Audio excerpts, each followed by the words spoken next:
Gente, a paz do Senhor, sejam bem-vindos, em nome de Jesus. Nós estamos na nossa 9ª lição, nesse segundo trimestre, para a glória de nosso Deus. E hoje nós vamos iniciarmos a segunda carta de Paulo aos Tessalônicos, aos Tessalonicenses, formalmente, viu, gente?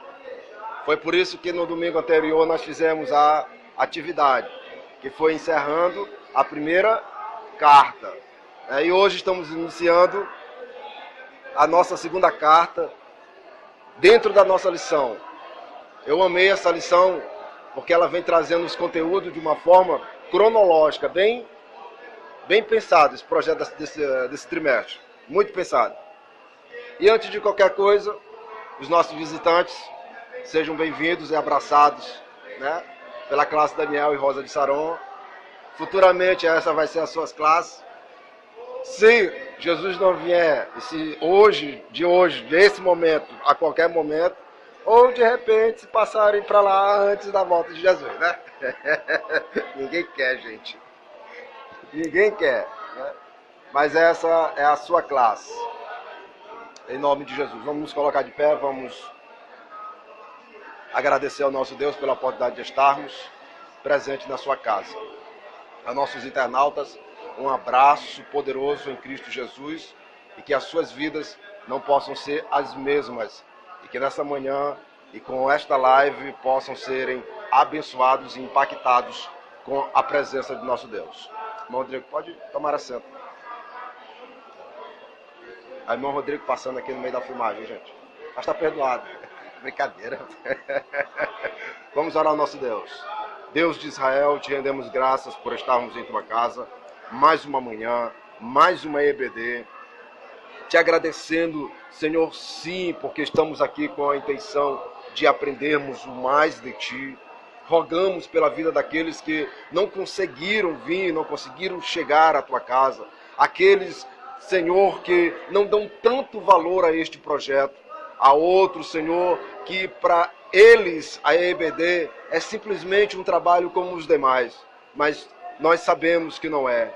É aqui, Senhor, que nós exploramos tudo o que Tu tem nos favorecido, Tu tem nos otorgado, que Tu tem nos aberto as portas para que a gente possa entrar. É aqui, Senhor, aonde nós possamos nos aproximar de Ti.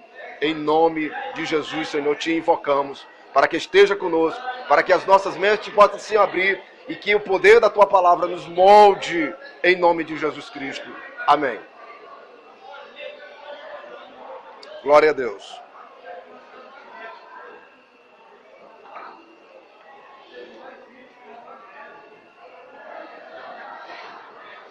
Glória a Deus.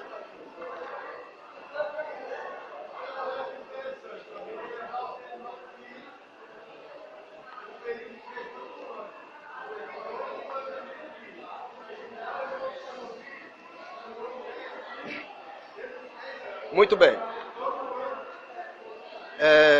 Para os que não têm lição, você pode abrir a sua Bíblia na segunda carta aos Tessalonicenses, inicialmente.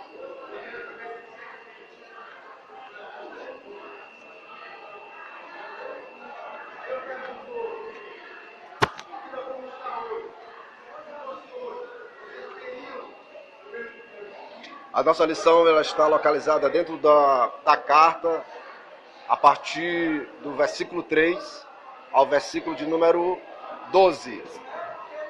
Viu?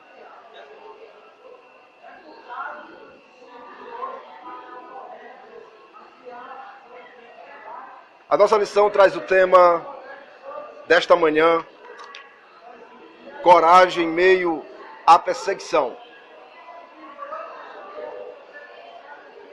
Nós vamos observar no decorrer dessa lição e das outras que estão por vir, que a segunda carta de Paulo aos Tessalônicos, aos irmãos de Tessalônica, é bom que a gente defina isso, porque Paulo está escrevendo para a igreja em Tessalônica. Ela traz os mesmos pontos da segunda carta. até parece que Paulo está repetindo o conteúdo, trazendo o que ele tinha escrevido de uma forma diferente. Mas nós vamos observar no decorrer da fala e observar as ferramentas que Paulo usa para se comunicar com os seus fiéis.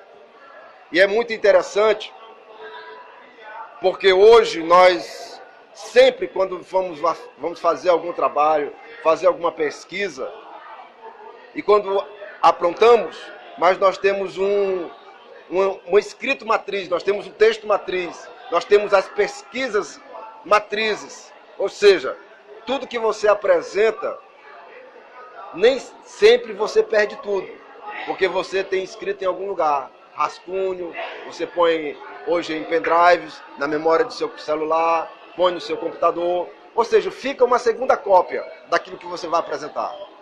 E Paulo, quando escreve a primeira carta, gente, ele não tem uma segunda cópia.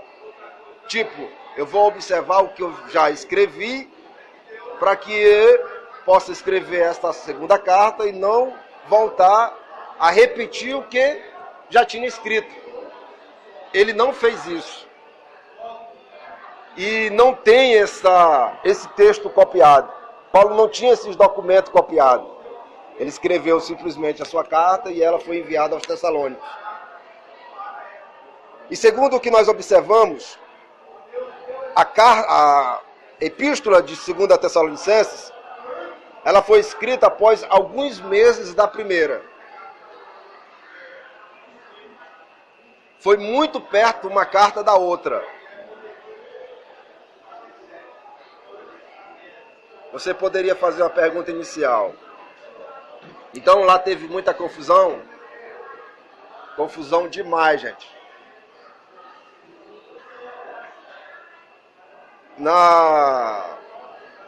Em aulas, salas anteriores, nós falamos que quando Timóteo e Silas apresenta a primeira carta aos Tessalônicos, à igreja de Tessalonicenses, poderia ter formado perguntas, poderia ter formado uma incógnita, zona bem grande sobre a cabeça de cada cristão, de cada novo convertido. E houve muitas questões que para Timóteo e Silas foram impossíveis de chegar a um bom senso. Ou seja, eles não se arriscaram em deixar a sua opinião.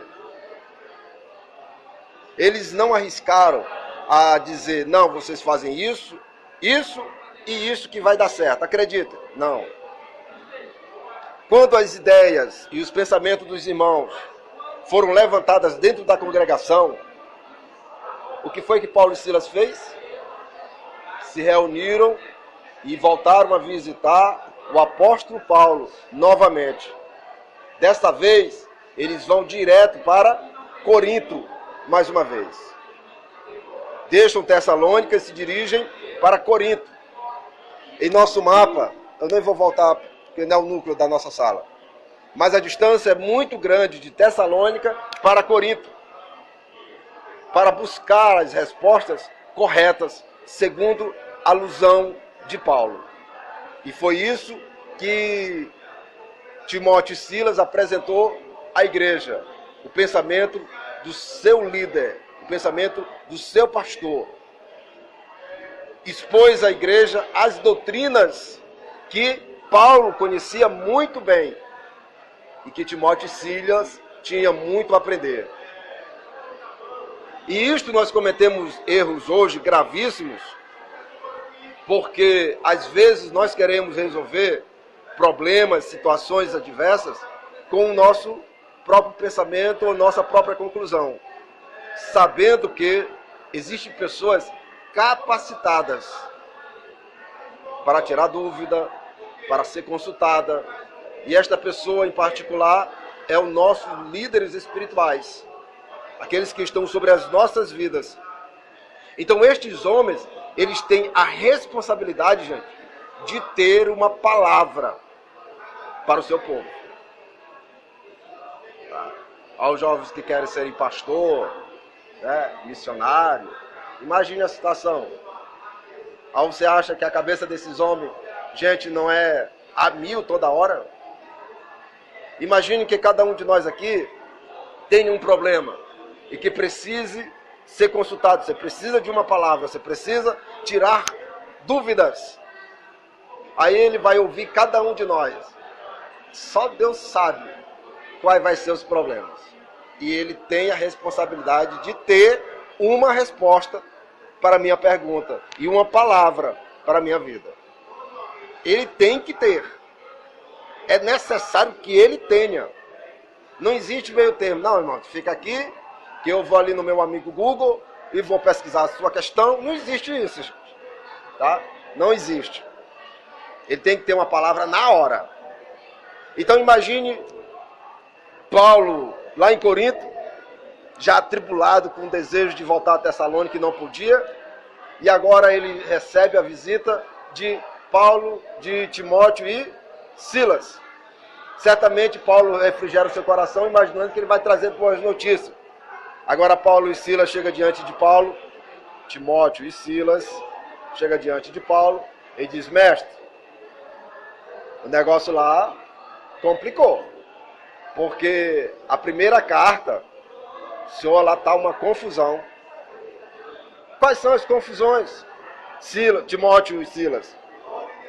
Senhor, o povo lá estão com a ideia fixa de que Cristo já veio, de que como ele vai vir. Quer dizer que tem esses dois grupos, ele já veio, outros dizem que ele vai vir. Sim, tem tudo isso lá. Ainda tem outros que resolveram, por fim, não trabalhar de maneira nenhuma. Vai trabalhar para quê, mestre, se Cristo já está vindo? Então, senhor, lá está um problema seríssimo. E tem outros, mais problemas ainda, esse mais Paulo e Silas. Mais, senhor. Sem o que fazer agora, mestre? Sente-se aí. O primeiro versículo da carta é poderoso isso aqui, gente. Leem para mim o primeiro versículo da carta. Tessalonicenses, 1 Tessalonicenses, 2 Tessalonicenses. Para vocês verem uma coisa. Só a primeira frasezinha.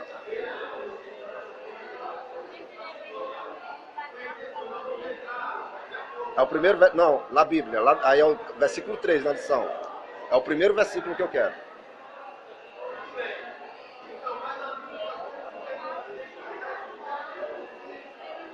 Pronto.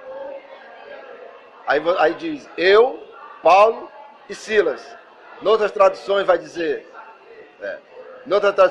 eu, Paulo e Timóteo e Silas. Eu, Paulo e Timóteo e Silas.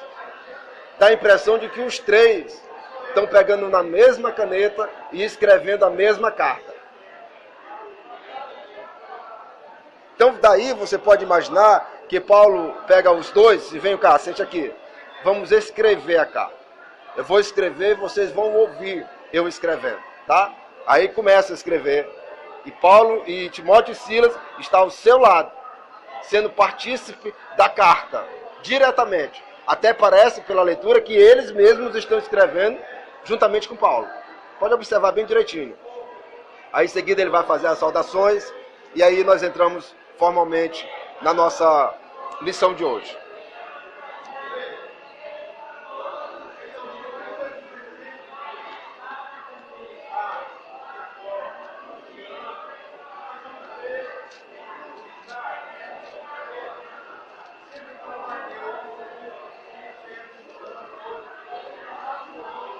Certo. Então é necessário que a gente faça algumas considerações. Muito importante.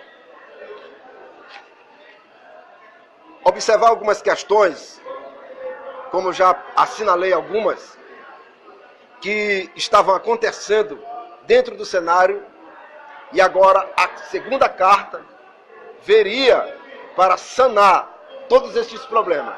Seria a jogada de mestre. Seria a jogada para cancelar todos os problemas.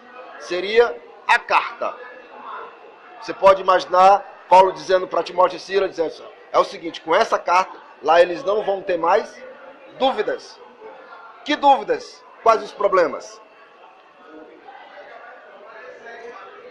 O maior pico da primeira carta, a gente pode ver assim, que foi sobre a vinda do Messias, a vinda do Mestre. O maior pico da primeira carta. Você vai ver que lá ele transcorre assuntos poderosíssimos, como nós vimos. Mas o assunto em pauta, o maior assunto, aquele assunto, foi justamente quando ele mencionou a vinda, a segunda vinda de Jesus. E esta é uma pauta da segunda carta.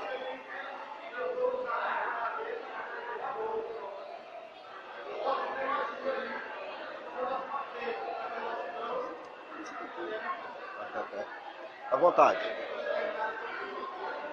Então a vinda de Cristo é um assunto que já vem em alta na primeira carta. É o que nós vamos tratar hoje aqui? Não é. Ainda não, tá? Ainda não é. Um outro assunto que também provocou muito alvoroço no meio da congregação foi sobre os mortos. Quando Paulo mencionou que os mortos ressuscitariam primeiro, a gente pode entender de primeira mão que quando Paulo ensina sobre a segunda vinda e eles passam a esperar a segunda vinda de Cristo, e quando eles esperando, as pessoas começam a morrer e ele não vem, começa a girar um transtorno no meio da congregação. Porque na cabeça deles, e pelo que a gente observamos que existiam grupos que estavam infiltrando dentro da igreja com outra ideologia, com outro pensamento, é que esta vinda já teria acontecido. Então bateu um desespero, porque se a vinda de Cristo era tão inesperada, e como os seus estavam morrendo, então poderá, e houve um pensamento de que poderiam já ter acontecido. E a confusão acontece justamente, mais uma vez, aqui dentro desse cenário. Se Cristo já veio, se os meus estão morrendo, então Cristo já veio, porque ele vem para buscar, para ressuscitar primeiro os mortos, depois os vivos. Então, se os mortos já foram ressuscitados, os vivos vão passar pela grande tribulação. Gente, você está vendo aí como está fazendo? Assim era a cabeça deles lá, gente. Observe um negócio interessante que eu vou frisar aqui para vocês. Hoje nós temos os 27 livros do Novo Testamento reunidos em um único volume, com o Velho Testamento. Mas esta reunião desses livros só aconteceu a partir do 3º século. O que é que eu quero dizer com isso? Eles não tinham nada além do Velho Testamento, gente. Nós estamos estudando nesta manhã as primeiras manifestações do Novo Testamento na jovem igreja. Então eles não tinham todos esses elementos para auxiliá-los. Eles só tinham as cartas de Paulo. Era tudo que eles tinham. Porque os conjuntos dos 27 livros só foram reunidos a partir do 3º século. 2 séculos à frente. A questão é, como é que Paulo dá uma mensagem escatológica se ele não tinha os escritos de João?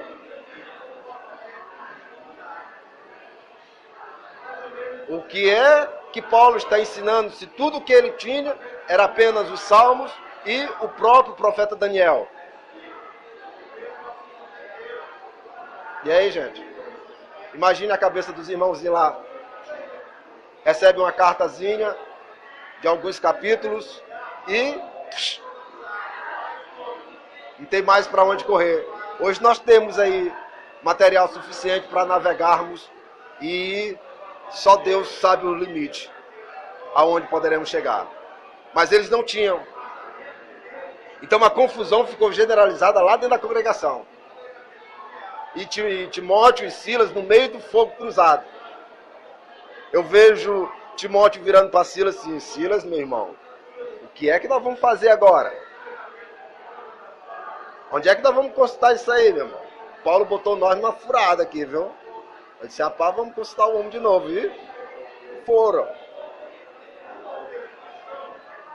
Então a questão dos mortos era um assunto que estava sendo discutido dentro da congregação. Poderoso demais. Confusão tremenda.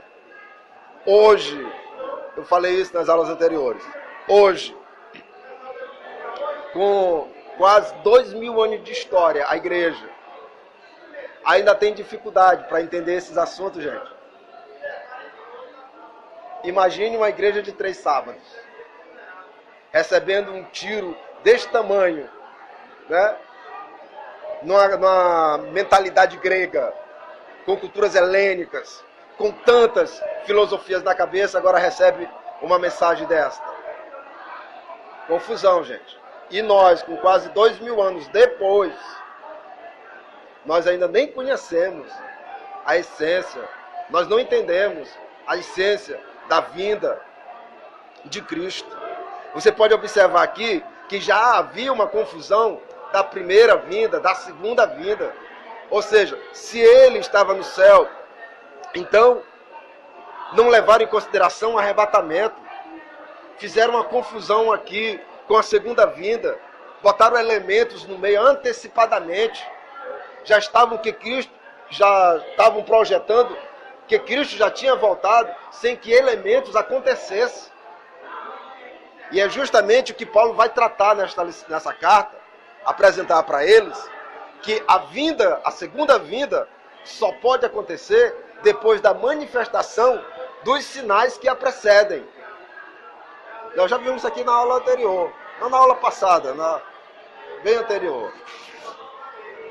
Que os elementos que apontam para o arrebatamento não são os mesmos para a segunda vinda.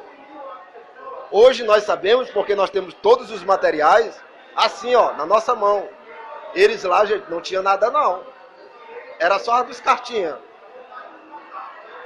Paulo teria que se desmanchar agora para explicar esta situação para os Tessalonicenses. E olha que eles queriam, gente. É tão tal que Paulo, no início da leitura, ele começa a elogiar o crescimento da igreja. Ele faz as considerações formais e agradece e louva a Deus pelo crescimento na fé. Então havia um crescimento dentro da congregação, ela não parou de crescer. E eles cresciam com a sede de conhecer o mais que a cultura grega nunca ensinou.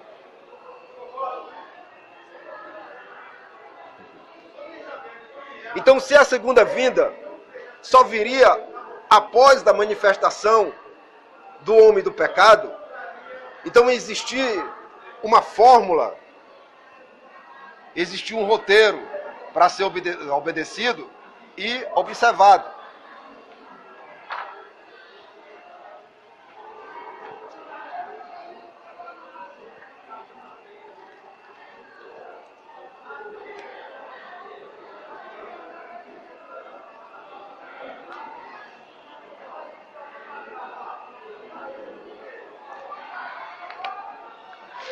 Aqui, ó.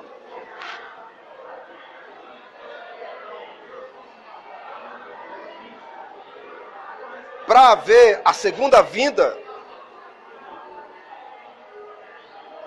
era necessário que estes elementos acontecessem. Observe o elemento principal que eles não levaram em conta. O primeiro acontecimento para a segunda vinda de Cristo é o arrebatamento. É o primeiro elemento para a segunda vinda de Cristo. Nós confundimos isso aqui, ó, segunda vinda com arrebatamento. Não é a mesma coisa, não é o mesmo cenário, nunca será. Porque a segunda vinda ela só pode acontecer quando todos os elementos de juízo forem aplicados à terra. Nós observamos numa ordem que João nos apresenta, que ela só vai acontecer após o juízo da última taça. Então imagine a cabeça dos tessalônicos, o quanto eles estavam antecipando que acontecesse a vinda de Cristo, a segunda vinda de Cristo. E ainda hoje é uma confusão. Estou vendo a Ireninha fazendo a careta aqui, ela perdeu essa aula. Ainda hoje é uma confusão, gente. Tá? Vocês nasceram e cresceram dentro da casa do Senhor. Estão fazendo essas caretas todinhas, entendeu? Imagine eles lá, gente, no primeiro século. Hoje nós temos uma era inteligente, temos meios para consultarmos, fazer pesquisa tremendo. Então temos muitas ferramentas para unirmos muitos fragmentos. Naquele tempo não tinha não, era só Paulo, era só Timóteo e Silas, e Paulo como guru. Somente, viu?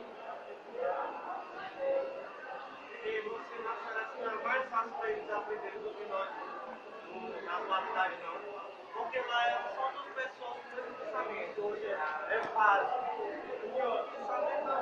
E no final ninguém acaba entendendo nada. Você sabe por que observe, como falei aqui outrora, que Paulo traz uma carta menor do que a primeira, para sanar todas as dúvidas. E aí, na cabeça de vocês, sanaram? Sanaram, gente. Eles compreenderam a mensagem. Você vai ver a carta, a segunda carta, você vai ver que não é essas coisonas não. Ele não diz tanta coisa que a gente espera de ouvir. Mas eles aceitaram. Você sabe por quê? Porque eles usavam um elemento que hoje nós temos dificuldade, que hoje nós não usamos. Que tipo de elemento é esse? Quem que se arrisca? Quem que se arrisca a dizer? Vou escrever bem aqui nesse cantinho aqui. Qual o elemento que eles usavam que nós não usamos?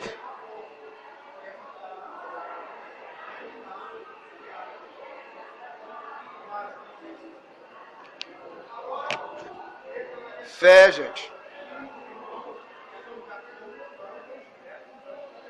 Eles tinham fé. Eles acreditaram na mensagem. Eles acreditaram que eram homens de Deus que estavam ensinando aquilo para eles. E os homens disseram que aquilo era o certo. Então eles acreditaram. Você sabe por que é difícil nós aprendermos? É porque nem sempre quem nos transmite a mensagem, nós acreditamos nele. E logo o que ele passa, o que ele ensina, entra em estágio de descrédito. E nós vamos procurar outras fontes e nunca vai ser a mesma ou o mesmo pensamento. É o que Jean Júnior está falando. Porque antes eles tinham só Timóteo, Silas e Paulo. Hoje, se botarmos este assunto em pauta, nós vamos ter que fazer congressos para ouvir todo mundo. Porque cada um vai trazer um ponto de vista diferente. A questão é como fica a minha cabeça e a sua. Né? Fica difícil de aprender assim. Porque cada um vai ensinar uma coisa diferente.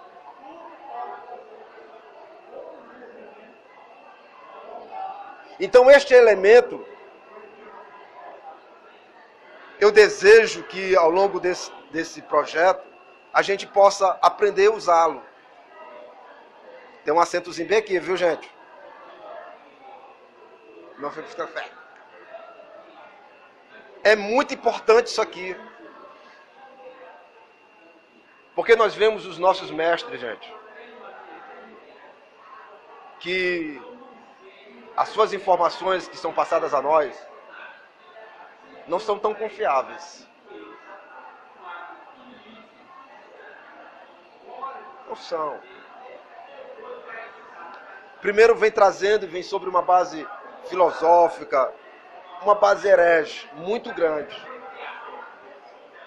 É tão tal se nós não tivermos perto da gente homens e mulheres capacitados para distinguir estes, quando eles se lembrar da gente, nós vamos estar perdidos muito tempo.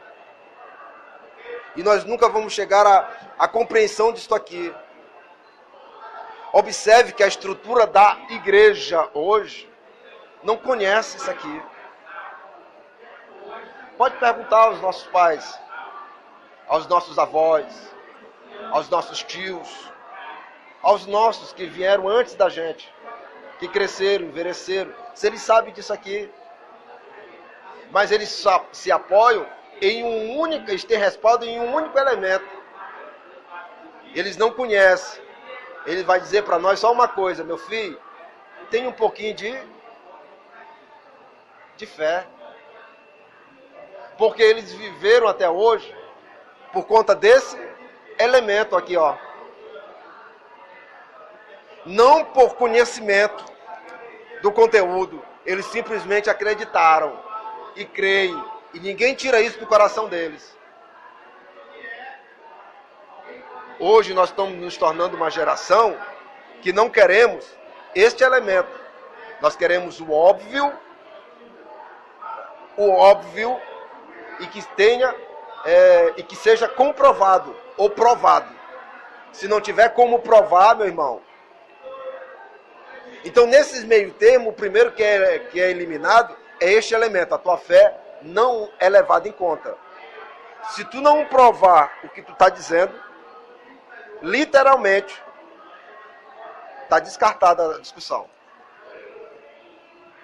Então, a partir deste ponto, você observa que você já pode excluir muitas coisas. Porque a fé, gente, você não pode explicar. Aonde posso enquadrar isso aqui? Nas suas experiências com o seu Deus. Aqui entra esse elementozinho aqui, ó. E na teologia, as suas experiências não é levado em consideração. Se você não provar, nem abra a boca. Viu? E enquanto a igreja de Tessalônica era diferente. Nós vamos ver aqui assuntos poderosos que Paulo aborda. Gente que é tremendo. Muito poderoso. Então tá. Hoje nós sabemos desses elementos, que há elementos para a segunda vinda de Cristo, e como há elementos para o arrebatamento da igreja. A igreja de Tessalônica, dentro deste período da graça, já se antecipava para a segunda vinda de Cristo. Mas Paulo, em seu ensinamento na segunda carta, ele vem dizendo que para a segunda vinda acontecer, é necessário que o homem do pecado se manifeste. Quem é ele, gente? Quem que se arrisca aí? Quem é o homem do pecado? Hein? Quem é? O anticristo, gente. Tá? Paulo vem dizendo isso na sua carta. Olha o que é que Paulo está ensinando para eles. Eu disse, calma, meus irmãos, acalma. Para Cristo voltar, é necessário que o iníquo se manifeste. Então não pule a cena. Não antecipe os fatos. Por que que eles, em sua cabeça, conjecturaram que isto tudo já teria acontecido? Quais as evidências históricas que nos mostram que possivelmente eles estariam certos? Que Cristo já estava às margens de sua vinda. É onde a teologia se prende, gente. E muito se perde a partir desse ponto. Quer ver? Tessalônica.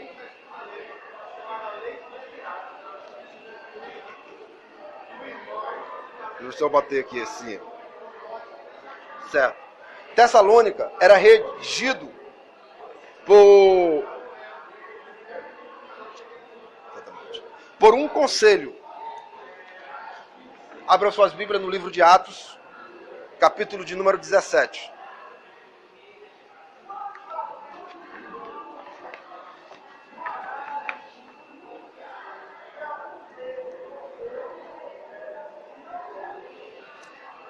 Atos 17. Versículo de número 6. Alguém lê para mim?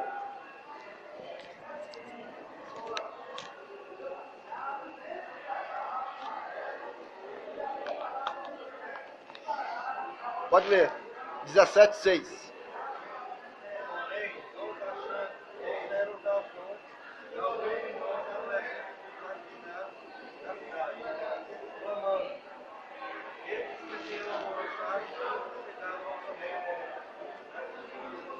Observe que Tessalônica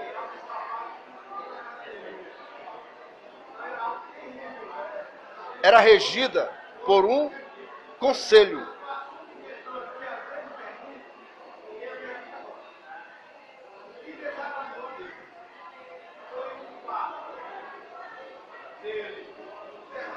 E este conselho,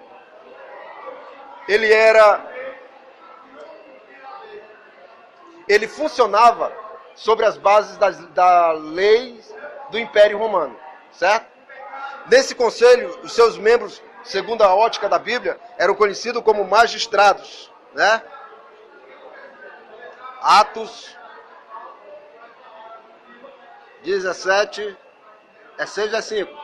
6.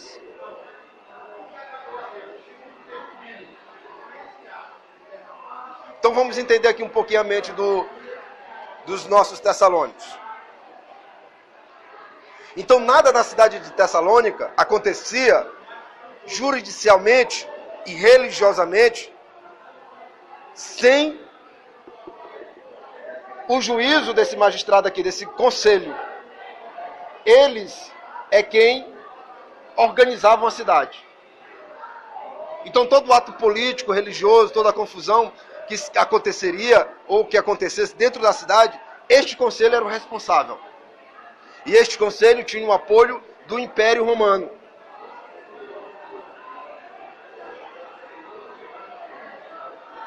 Então, sobre este conselho, estava quem? O imperador.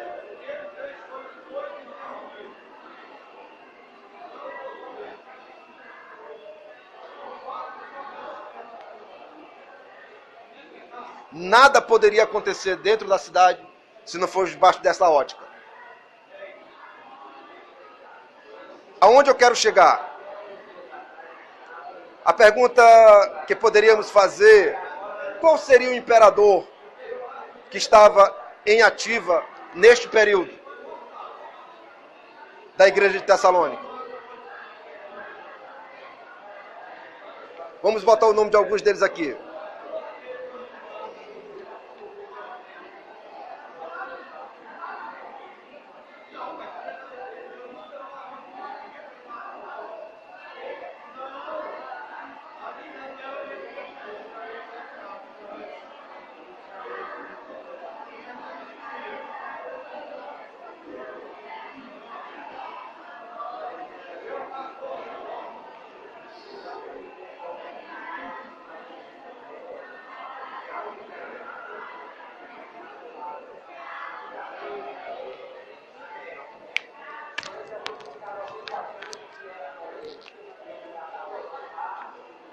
Carígula, ele reina de 37 a 41.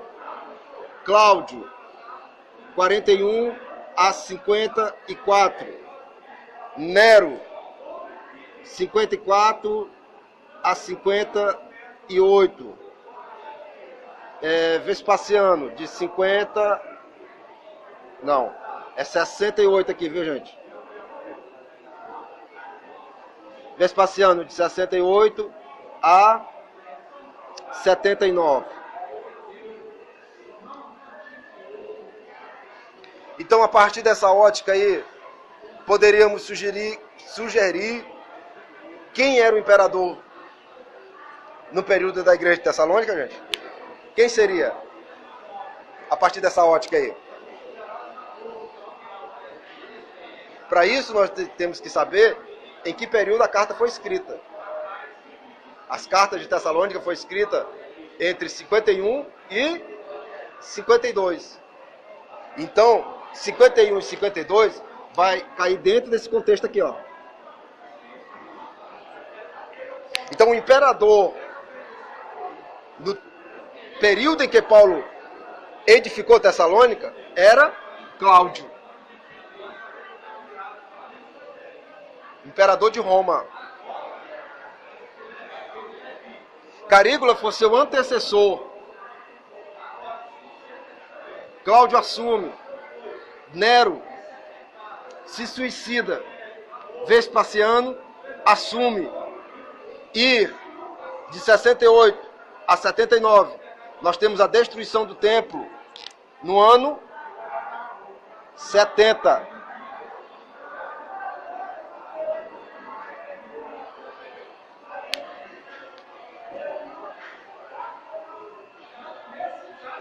O que é que eu quero dizer com isso, gente? Veja por esta ótica.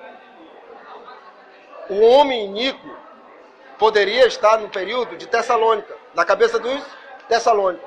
Este homem iníquo poderia ser Cláudio. Poderia ser Cláudio, por ser o cabeça, o imperador de todo o Império Romano. E eles estavam vivendo, os Tessalônicos, uma perseguição horrível. Como eu posso como posso sugerir que fosse assim? Porque o conselho, ele não se manifesta, a perseguição que está sendo levantada contra a igreja. Mas em pauta, o próprio conselho apoia a perseguição da igreja. Então a perseguição no período era ferrenda. Então, na cabeça dos nossos Tessalônicos, poderia ter essa projeção. E essa aqui é uma opinião minha, viu, gente? Fique bem claro. É uma opinião minha. Que poderia ter acontecido. Deles ter a imagem de que o homem do pecado já estava manifestado na terra. Na pessoa de Cláudio. Como sendo o imperador. Como isso nós vemos também esse mesmo personagem encarnado em Vespasiano, que destrói o templo em 70, que desmorona toda Jerusalém. Isso é um pensamento da gente. Viu? Não estou dizendo que foi assim, mas a base que eles teriam para chegar à conclusão de que Cristo já estava às margens de vir era isso aqui, ó. Essa aqui é uma projeção histórica. Agora Paulo entra com uma projeção profética, dizendo não. Vamos para o nosso texto?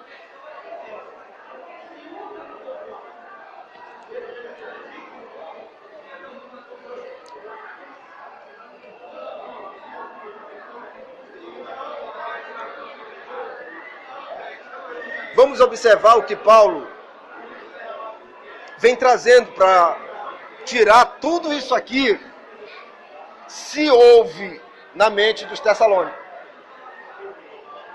Uma confusão que poderia estar generalizada dentro da casa.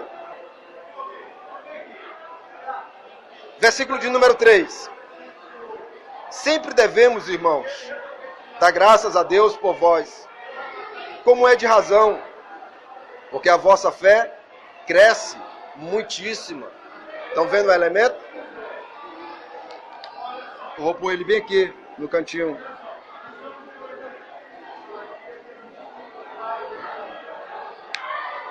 A vossa fé cresce muitíssimo. E o amor de cada um de vós aumenta de uns para com os outros. De maneira que nós nos gloriamos de vós nas igrejas de Deus, por causa de vossa paciência e fé, e em todas as vossas perseguições e aflições que suportais, por ter uma fé muito grande. Fé, conhecimento,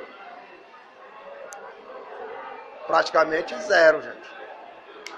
Porque se nós formos olhar para a estrutura de Tessalônica, como sendo uma capital da Macedônia, e um dos maiores portos de movimento, de comércio dentro do Império, a um nível muito grande, que os membros dessa congregação, a sua maioria, fossem escravos. A maioria. Isso aqui não é afirmando, é uma ideia. Que poderia ser sua maioria. Os escravos. Porque nós vamos observar, mais na frente, que ele se preocupa com eles, com esta igreja, com a sua estrutura, que existe um grupo dentro dela que decidiu não trabalhar mais. Se coloque na imagem, na mente de um escravo, sem remuneração, sem direitos trabalhistas, sem direito nem de ser humano. Escravo. Nós já sabemos quais os elementos deste termo. Então, quando eles ouvem uma palavra desta, acabou meu desespero, gente. Até que enfim, eu vou desfrutar uma eternidade com Cristo. Então vamos aguardar a segunda vinda. E esse povo deixa de trabalhar. Nós já os mencionamos aqui antes, porque eles já vêm da origem da primeira carta. E aqui na segunda carta eles ainda permanecem sem trabalhar. Observe como é sério. Nós vimos isso na primeira carta, que Paulo já direciona a palavra para esse grupo, que resolveu não trabalhar mais, porque tiveram fé demais e esperaram Cristo, a segunda vinda de Cristo, segundo o que foi lhes ensinado. O problema é que eles não entenderam a palavra. Porque a ideia de esperarmos a segunda vinda de Cristo não nos incumbe, mas sim o arrebatamento. Eles não entenderam nada, gente, da mensagem. Esqueceram tudo só se focaram que Cristo viria. Por que se focaram nisso? Porque eles tinham a imagem de um imperador na cabeça, de um rei na cabeça. E a vinda deste Messias como rei foi a única coisa que ficou gravado em suas memórias. Que eles viriam o seu rei chegar, que este rei é maior do que o império. Muito difícil de arrancar isso aqui da cabeça dos irmãozinhos lá, viu? Por que eu sei? Se a primeira carta foi escrita e eles já foram mencionados nelas, e a segunda carta, com alguns meses depois, eles voltam novamente a serem mencionados, então, gente, imagine a pobreza que estava lá desse povo sem trabalhar. Imagine aí. Calcule a distância que Silas e Paulo gastou de Tessalônica a Corinto, indo e voltando. Sabendo lá quantos dias que eles não passaram reunidos e pondo seus assuntos em dias, escrevendo a carta. E o problema lá. E o povo sem trabalhar. Imagine como é que está a situação lá, gente. Esse tempo todinho, esse povo sem fazer nadinha. Eu nem vou dizer uma coisa aqui, porque nós vamos postar isso aqui nas redes sociais. Mas nós íamos dizer que ele era de outro estado por aí, que arma a rede na varanda, põe sua perna no lado e começa a balançar e dizer, eita céu. A pergunta que poderíamos levantar é como é que este povo estava vivendo lá dentro, sem trabalhar. Estava sendo uma carga para a igreja, gente, esse povo lá. Por isso que hoje é difícil nós fazermos ação social. Porque os nossos próprios, é quem querem serem beneficiados. É assim ou não é, gente?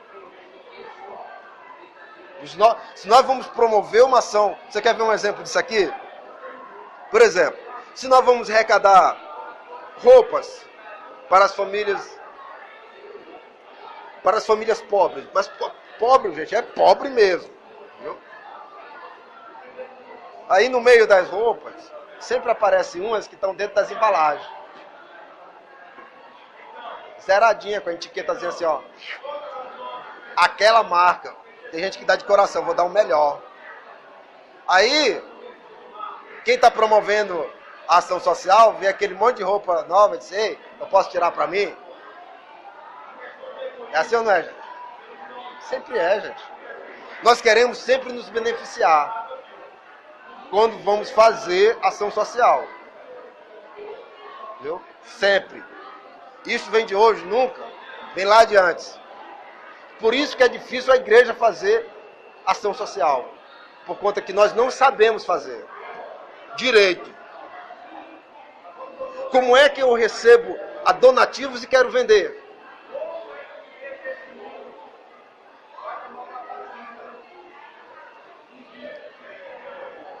Isso acontece aonde? Em todo lugar que você for, gente. Você recebe de graça, mas o pouco que você tirar é lucro. Deixou de ser ação social, meu irmão. Deixou literalmente. Então esse povo estava dentro da congregação, comendo, almoçando, merendando, almoçando, jantando, merendando. Sendo um peso para os outros. E isso precisava mudar, gente. Olha o que Paulo vem trazendo. Versículo de número 5. Prova clara do justo juízo de Deus, para que sejais havidos por dignos do reino de Deus, pelo qual também padeceis. Versículo 6. Se de fato é justo diante de Deus, que dê em paga a tribulação ao que vos atribulam. 7. E a vós que sois atribulados, descanso conosco, quando se manifestar o Senhor Jesus desde o céu, com os anjos do seu poder. 8. Como labareda de fogo, tomando vingança dos que não conhecem a Deus e dos que não obedecem ao Evangelho de nosso Senhor Jesus Cristo, aos quais, por castigo, padecerão eterna perdição ante a face do Senhor e a glória do seu poder.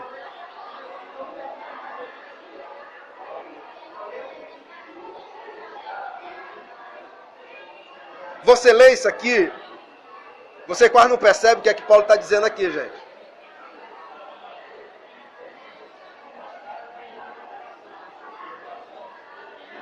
Vamos ler, só para me concluir aqui, vamos ler o restante.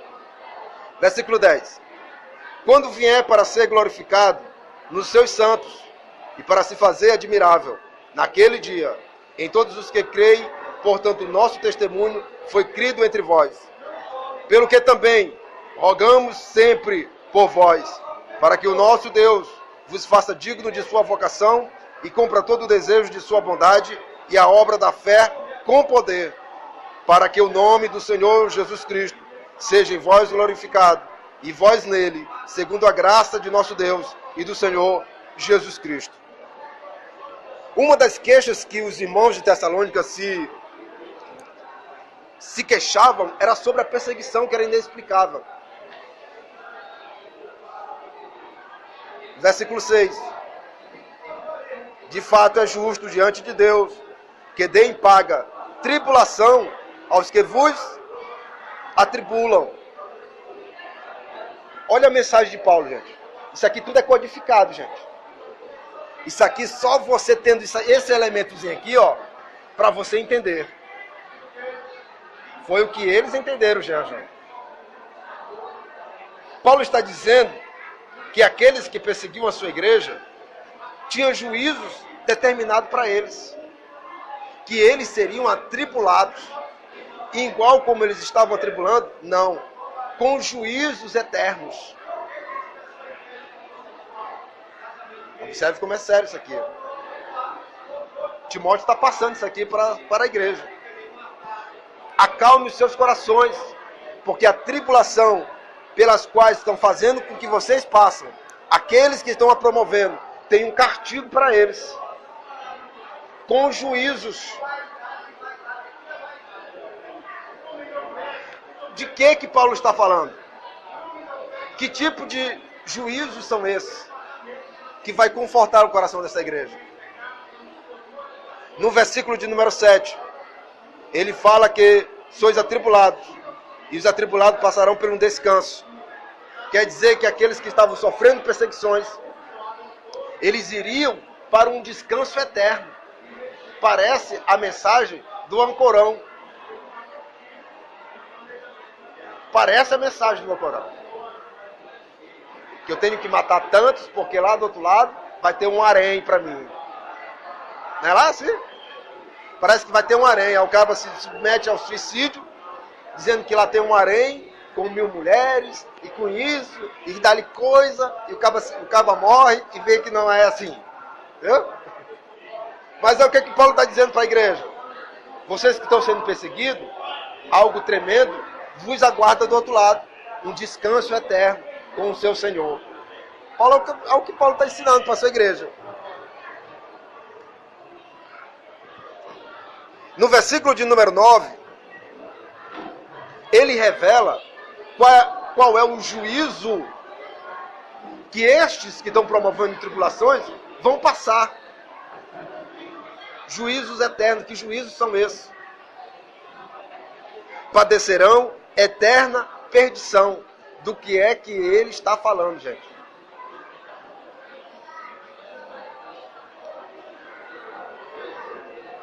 Paulo está se referindo aqui do grande trono branco, do juízo final, aonde todos serão julgados. E após serem condenados, serão lançados. Aonde, gente? No inferno. Castigo eterno. Imagine essa igreja ouvindo essa mensagem. Como foi que não ficaram o coração deles? Sabendo que aqueles que estavam promovendo perseguição iam passar por um juízo, e este juízo era eterno e seriam lançados no lago de fogo. Se eles não se convertessem. É por isso que nós olhamos para o primeiro século e vemos uma igreja a todo vapor. Nada para, gente. Porque aprenderam a usar este elemento, fé. Hoje nós sabemos de tudo isso pela organização do Novo Testamento. Se nós tivéssemos só as cartas de 1 e 2 Tessalonicenses, seria muito difícil de chegarmos a esta conclusão. Mas Paulo tinha a revelação de João, de Daniel, em sua mente. Olha o que ele está ensinando. Ele leu João que dia? Que para saber sobre Apocalipse, capítulo 20. Olha aí. Para vocês terem uma ideia. Apocalipse, capítulo 20, versículo 14. Quem foi que disse isso para Paulo? Se os 27 livros não estavam reunidos. Ele nunca nem imaginou que as suas cartas faria parte desse canon que hoje nós carregamos. Pode ler. Capítulo 20, versículo 14.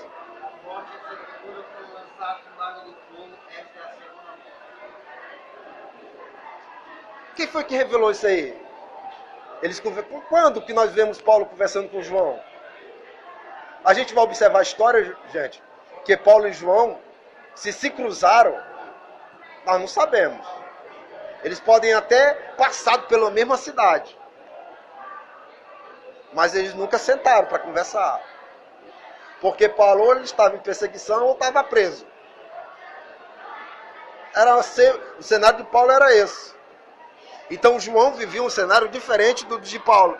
Nunca houve uma colisão entre eles. E agora como é que ele traz isso aqui, esse juízo, esse julgamento para os Tessalônicos? Paulo tem em sua cabeça toda a mensagem apocalíptica, gente. Tudo que foi revelado a João foi revelado a Paulo. Tudo sem faltar um elemento sequer. Hoje nós sabemos unir as peças porque nós temos a união de todos os livros. Mas estes homens não tinham. Eles tinham intimidade com o livro. Diferente. Então Paulo sabia que a igreja e aqueles que perseguiam seriam postos em juízos eternos. Então nós poderíamos mudar a feição de nossa lição para uma visão panorâmica totalmente escatológica, porque Paulo nos dá ênfase a isto. Mas eu quis frisar isto para que vocês pudessem entender que mesmo Paulo não tendo João em mãos, os livros de João, ele traz informações que nos ajudam a compreender a escatologia bíblica. Muito sério isso aqui, viu? E nós vamos ver na lição próxima sobre a vinda deste homem, o homem do pecado.